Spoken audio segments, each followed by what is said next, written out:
Questions को आपको उसके करना है, ठीक है। उसमें क्या है, आपके असर्शन रीजन के भी क्वेश्चंस रहते हैं, उसी में आपके क्या रहेंगे, वन लाइनर क्वेश्चंस रहेंगे, उसी में आपके न्यूमेरिकल रहेंगे, और जेई और स्टेट इंजीनियरिंग सर्विस का जो पैटर्न रहेगा वो वही रहेगा। समझ में आ गया। और इससे जब ये हो जाए तो याद रखिएगा, जो आपके गेट एग्जाम के होते हैं, ठीक है, गेट के प्रीवियस ईयर क्वेश्चन आप डाउनलोड कर सकते हैं, ठीक है, उसका बुक खरीदने की जरूरत नहीं, बहुत सारे वेबसाइट है वहां डाउनलोड कीजिए, और जो उसका वन लाइनर क्वेश्चन होता है, समझ में आएगा, थ्योरी पोर्शन होता है, उसको क्या करना है, आपको करना है। समझ में आ गया। कोई भी सब्जेक्ट का उसको आपको ध्यान रखना, बस इतना करिए, आपका सिलेक्शन हो जाएगा। बाकी पढ़ तो सब रहे हैं, बस स्ट्रेटजी पे काम नहीं कर रहे हैं, ठीक है। तो आज भी मैं फिर से बता रहा हूं, इस चीज को ध्यान रखिएगा कि 100% अगर किसी एग्जाम में 100% क्वेश्चन आता है, अगर ये 100% जो होता है 150 नंबर के भी क्वेश्चन हो सकते हैं, 100 के भी हो सकते हैं, 150 नंबर के भी हो सकते हैं, 300 नंबर के भी हो सकते हैं, ठीक है। इस पूरे 100% मतलब समझते हो, 100 नंबर का भी पेपर हो सकता है, 150 नंबर का भी पेपर हो सकता है, 300 नंबर का भी पेपर हो सकता है। इस पूरे एग्जाम को हम 3 कैटेगरी में हमेशा बांटता था मैं, जिसमें 50% के क्वेश्चन और 30% और क्या हो जाएगा 20%। समझ में आ गया क्या। दुनिया में कोई भी आप एग्जाम दिला दो, याद रखिएगा उसका 50% क्वेश्चन पढ़ने वालों के लिए नहीं ना, नौटंकी करने वालों का मैं बात नहीं कर रहा हूं। Very good evening to all of you, very good evening to all of you. पढ़ने वालों की मैं बात कर रहा हूं, नौटंकी करने वालों की बात नहीं कर रहा हूं। जो पढ़ने वाले बच्चे हैं वो लोगों के लिए ये एक इजी लेवल का क्वेश्चन रहता है 50%, चाहे कोई भी दुनिया का एग्जाम हो, ठीक है। और ये क्वेश्चन जो है आपसे किसी भी हाल पे, समझ में आ गया, छूटना नहीं चाहिए, छूटना नहीं चाहिए। समझ में आ गया। मतलब एक भी इस पे माइनस मार्किंग नहीं होना चाहिए, इसका आपको खासा ध्यान रखना है। अरे यार एग्जाम में हो जाता है, पता नहीं कैसे प्रेशर के कारण हो सकता है, बाबू नहीं लगेगा एग्जाम, लगेगा ही नहीं। समझ में आ गया। आपको पता है कोट थ्रोट कंपटीशन अभी चल रहा है, कट थ्रोट जिसको बोलते हैं, गला काट कंपटीशन चल रहा है अभी सरकारी नौकरी पाने के लिए। इसीलिए पढ़ना है तो ढंग से पढ़ना है, नहीं पढ़ना है कुछ पढ़ना ही नहीं है। समझ में आ गया क्या। नहीं पढ़ना है कुछ पढ़ना ही नहीं है, पढ़ना है तो रोज 14-15 घंटे पढ़ना है। ये नहीं कि आज 8 घंटे पढ़ लिया, 4 घंटे पढ़ लिया, कहीं शादी में चले गए, कुछ नहीं होने वाला। फिर 1-2 साल अपने आप को समय दो, समय दे दो, इतना पढ़ डालो, ठीक है। इसके बाद जो आपका यूथ कंपटीशन की बुक आती है, अलग अलग जगह के क्वेश्चन रहते हैं, उसको भी लगाओ। मतलब आप खाली आपको पढ़ना है, अब आपको पीएचडी नहीं करना है किसी चीज में। समझ में आ गया क्या। सिर्फ क्वेश्चन लगाना है, और आपको पता है पूरे एग्जाम में 100% जो क्वेश्चन रहता है क्या उठ के आता है। समझ में आ गया। Copy paste cut copy paste, आप कहां से क्वेश्चन बनाएंगे, ऑलरेडी क्वेश्चन बन चुका है, बस आपको सॉल्व करना है। बोर हो जाओ, वही जैसे लोगों का रहता है यूथ कंपटीशन में 40,000 50,000 क्वेश्चन है, तो क्या हो गया, मिलेगा भी तो 70-80 हजार तुमको महीने का। उसके लिए तुम 50,000 क्वेश्चन नहीं लगा पा रहे हो, तो तुम 12 घंटा मजदूरी करने के लिए तैयार हो जाओगे। समझ में आ गया। प्राइवेट नौकरी करोगे तो तुमको जो 30,000 क्वेश्चन करने में जितना मेहनत लगेगा, उसका 30,000 गुना प्राइवेट नौकरी में करना पड़ेगा। इंक्रीमेंट अलग नहीं होगा, परेशान अलग होगे।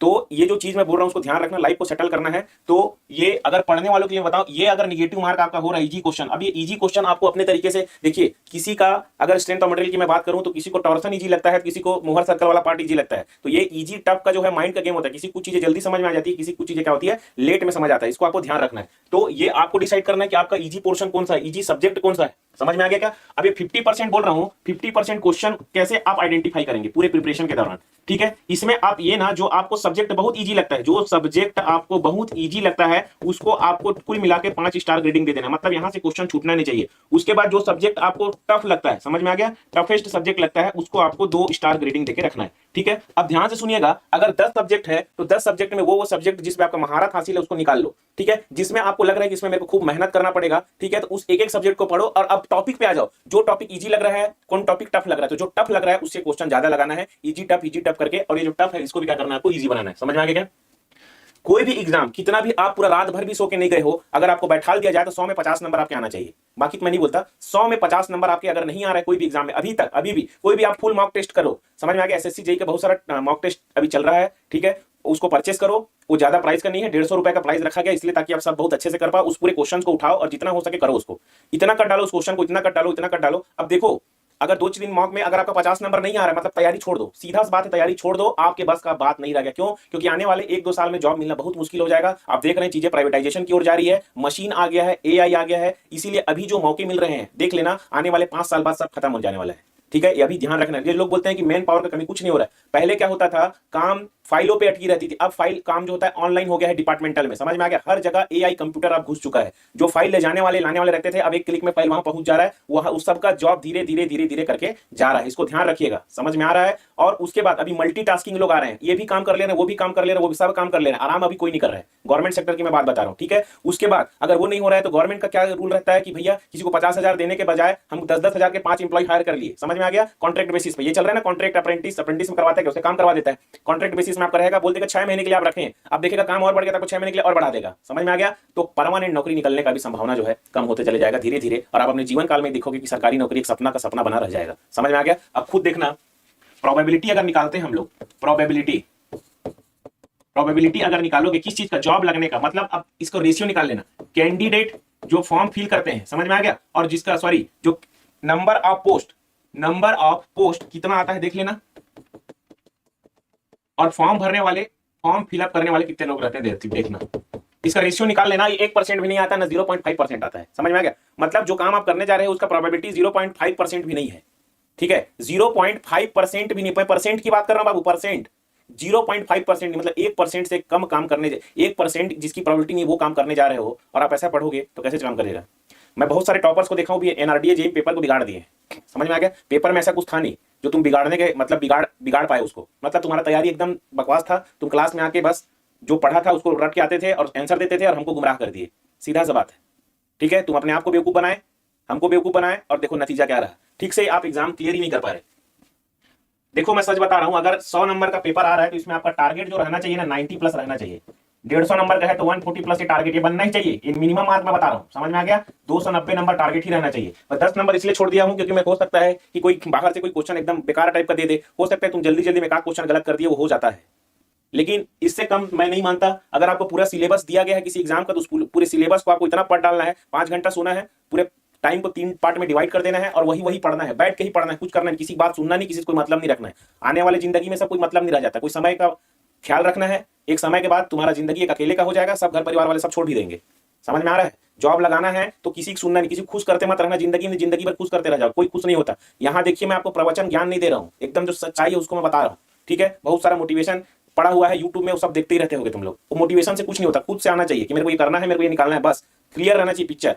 किसी की शादी में नहीं जाओगे तो कुछ नहीं होगा, एग्जाम निकालने के बाद जाओगे कुछ अच्छा बन के तुम्हारा ज्यादा रेस्पेक्ट होगा। अभी जाओगे तुमको और डिप्रेशन में डाल देंगे, अभी से इतना दिन से तैयारी कर रहा है, कुछ तो नहीं कर पाया है, क्या कर रहा है, जॉब कर, ये कर, पढ़ ले। जो आईटीआई लेवल का आदमी वो भी तुमको ज्ञान देगा, अरे तुमको ये करना चाहिए, वो करना चाहिए, बीएड कर लेना चाहिए, डीएड कर लेना चाहिए, सब फालतू टाइप की बातें करेंगे, समझ में आ रहा है। अपने आप को बचाओ बाबू, प्रोटेक्ट करके रखो अपने आप को, ठीक है। एकदम पढ़ के बोरा भर डालो, समझ में आ रहा है। दिन का सुबह 500 एमसीक्यू लगाने का आपके अंदर कुव्वत होना चाहिए। अभी की डेट में जो थ्रोट कट कंपटीशन है उसमें, समझ में आ रहा है। अगर ये नहीं कर पा रहे हो, क्यों कर रहे हैं लोग, उन्हीं सिलेक्शन हो रहा है। मैं देख रहा हूं मेरे सामने ऐसे लोग जो 1,000 क्वेश्चन एक दिन में लगा देते हैं, अब जाते हैं एग्जाम में तो उनको सब क्वेश्चन याद रहता है, 1 2 3, 1-2 घंटे पेपर को 1.5 घंटे में खत्म कर डालते हैं। 1.5 घंटे इसलिए लगता है क्योंकि वो तो सावधानी करते हैं, समझ में आ रहा है। देखो 50% क्वेश्चन ये छूटना नहीं चाहिए। 30% क्वेश्चन ये वो क्वेश्चन रहते हैं जिसको तुम लोग पढ़ते, ये इसमें थोड़ा तुमको, इसमें आपको न्यूमेरिकल मिलेगा, थोड़ा सा न्यूमेरिकल मिलेगा, और इसमें जो थ्योरी पूछेगा ना थोड़ा कॉन्सेप्चुअल पूछेगा। और जब भी इस टाइप का थ्योरी कॉन्सेप्चुअल पूछता है तो उससे रिलेटेड फार्मूला लिख दिया करो, उससे रिलेटेड जो भी फार्मूला रहता है ना उसको लिख दिया करो, तो तुमको समझ में आ जाएगा कौन इसका डायरेक्टली प्रोपोर्शनल है, कौन इससे रिलेट करता है। जैसे stress is directly proportional, stress क्या होता है, फोर्स अपॉन एरिया, यही होता है, ठीक है। और स्ट्रेस इज इक्वल टू क्या होता है आपका,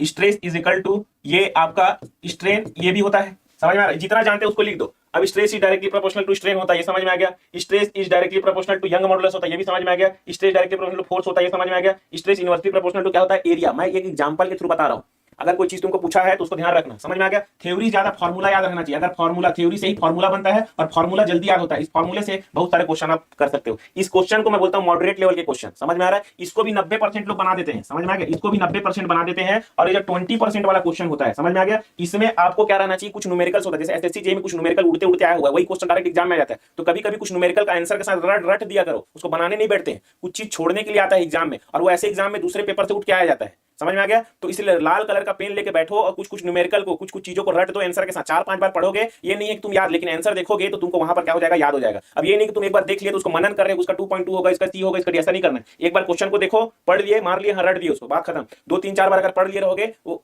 मत याद रखो उसको। एग्जाम में जाओगे, क्वेश्चन आगे ऑटोमेटिक तुम्हारा दिमाग बोलेगा इसका आंसर बी है, इसका आंसर डी है, इसका आंसर सी है, समझ में आ गया। उस टाइप के क्वेश्चन, कुछ क्वेश्चन ऐसे रहेंगे जो अलग टाइप के रहेंगे, जिसको आपको एलिमिनेशन मेथड से बनाना पड़ेगा कि ये तो हो ही नहीं सकता, ये तो हो ही नहीं सकता, ये जानबूझ के दिया जाता है। और यही वो परसेंट है जिसको लेस देन 1% लोग कर पाते हैं, समझ में आ गया। यही वो क्वेश्चन है जिसको 1% से कम लोग कर पाते हैं, और यही लोग क्या कर पाते हैं, सिलेक्शन ले पाते हैं। यही लोग क्या करते हैं, अपना सिलेक्शन ले पाते हैं, समझ में आ गया। यही तरीका है एग्जाम में आपका सिलेक्शन लेने का। जो ये 20% वाला क्वेश्चन है ना, इसको करना है। ये नहीं कर पा रहे हो तो ऑलरेडी तुम बाहर ही हो, समझ में आ रहा है। इसलिए 100 नंबर के क्वेश्चन में देखना, आपको 65-70 तक बहुत लोग ला लेते हैं। 65-70 में 90% लोगों का होता है नंबर, जो तैयारी कर रहे हैं। 1 लाख लोग अगर फॉर्म भर रहे हैं किसी एग्जाम का, 10-20 हजार में ही कॉम्पिटिशन रहता है, समझ में आ गया। एकदम गला काट कॉम्पिटिशन रहता है उसमें, सब पढ़ रहे हैं उतने, ठीक है। बाकी लोग का तो नहीं बोलता। 10-20 हजार लोग ऐसे लोग रहेंगे जिनको पढ़ रहे हैं। अब वो 10-20 हजार में तुमको 100 पोस्ट में कैसे क्वालिफाई कर पाओगे, फिर क्या करोगे, एक्स्ट्रा कुछ तो करना पड़ेगा ना। ऐसा थोड़ी वो लोग जो कर रहे हैं तुम भी वही करोगे, तो इतने महान तो हो नहीं। एकदम भगवान का आशीर्वाद होगा कि भैया तुम जो मार रहे हो वो पूरा सही होगा, तो ऐसा कभी होगा नहीं, समझ में आ गया। एक्स्ट्रा वही करना है जो मैंने बताया, ईएससी के क्वेश्चन लगाना है, गेट के ऑनलाइन क्वेश्चन लगाना है, यूथ कंपटीशन एकेडमी के जो अलग अलग टाइप के पूरे क्वेश्चन बंच में आपको देता है वो लगाना है। समझ में आ गया? एसएससी जेई ऑल स्टेट एई जेई के जो ई बुक गेट एकेडमी ने लॉन्च किया उसको देखो, ठीक है, वो बहुत अच्छे सॉल्यूशन के साथ आप लोग को प्रोवाइड किया गया है। आप बार बार ये जो पेपर बिगाड़ने का जो प्रथा चलता हुआ आ रहा है ना, अभी एनआरडीए जेई बिगाड़े, फिर सीएसए भी आया, फिर झारखंड पीएससी का बिगाड़ोगे, स्टेट इंजीनियरिंग सर्विस यूपी का बिगाड़ दोगे, पॉलिटेक्निक का तो बिगाड़ते चले जाओगे, लोन अगले बार लोन अगले बार लोन, तो अगले बार कभी नहीं आएगा। समझ में आ रहा है? उम्र चला जाएगा, पोस्ट खत्म हो जाएगा, तुम देख रहे हो क्या हो रहा है स्थिति। स्थिति से अवगत हो बाबू, पढ़ो रोज। ये 20% में ये न्यूमेरिकल रहेगा, एक कॉन्सेप्चुअल फॉर्मूला रहेगा, स्ट्रेस फोर्स अपॉन एरिया, ये मैं एग्जांपल के थ्रू समझाया। इसको क्वेश्चन को ऐसे हैंडल करना है। ये वाला जो क्वेश्चन रहेगा इसको एलिमिनेशन से मेथड से बनेगा। समझ में आ रहा है? कुछ एक आध आपको रिस्क भी लेना पड़ेगा, एग्जाम में रिस्क लिया करो, ये नहीं जो एकदम नहीं आता ब्लाइंडली नहीं छोड़ना है। अब मतलब कुछ तो आपके मैच कर रहा होगा ना, जो एकदम ही तुम्हारे रडार से बाहर का है। समझ में आ गया? उसको तो तुम बना ही नहीं पाओगे, तो उसको टच भी नहीं करना है। उस क्वेश्चन को पॉजिटिव रहने की कोशिश किया करो, निगेटिव मार्किंग की ओर कम बढ़ा करो, ठीक है। दूसरा चीज, अगर आप इंजीनियरिंग बैकग्राउंड के हो, अगर एप्टीट्यूड पूछ रहा है उसमें, करंट अफेयर पूछ रहा है, तो उसमें पूरे नंबर आपका आना चाहिए, पूरा। अगर आप इंजीनियरिंग किए हो, आपसे एप्टीट्यूड नहीं बन रहा है तो बहुत गड़बड़ है। पूरा का पूरा एप्टीट्यूड बनना चाहिए आपसे, ठीक है। तो इस लेवल के आपको क्या करना पड़ेगा, पढ़ाई करना पड़ेगा। अगर नहीं करोगे तो तुम देख रहे हो अभी जो चीजें बिगड़ रही है, अभी ये बिगड़ा, आगे कुछ और बिगड़ेगा, ऐसे ही चलता रहेगा, ठीक है। तो इसको कोई भी एग्जाम को क्रैक करना है, यही तरीका है, ये अपनाओ, पूरा का पूरा पेपर निकलेगा। समझ में आ रहा है? बाकी तुम 1760 मोटिवेशन वीडियो टेक डालो, how to crack exam, how to crack exam, अलग अलग तरीके से लोग बताएंगे, है ना। और कोई का तरीका कुछ नहीं होता किसी का। अगर मैं आप कुछ एग्जाम निकाल दोगे, आप अपना तरीका बता दोगे, ऐसा जरूरी थोड़ी कि कोई आपके तरीके को फॉलो करेगा तो वो क्रैक कर लेगा एग्जाम।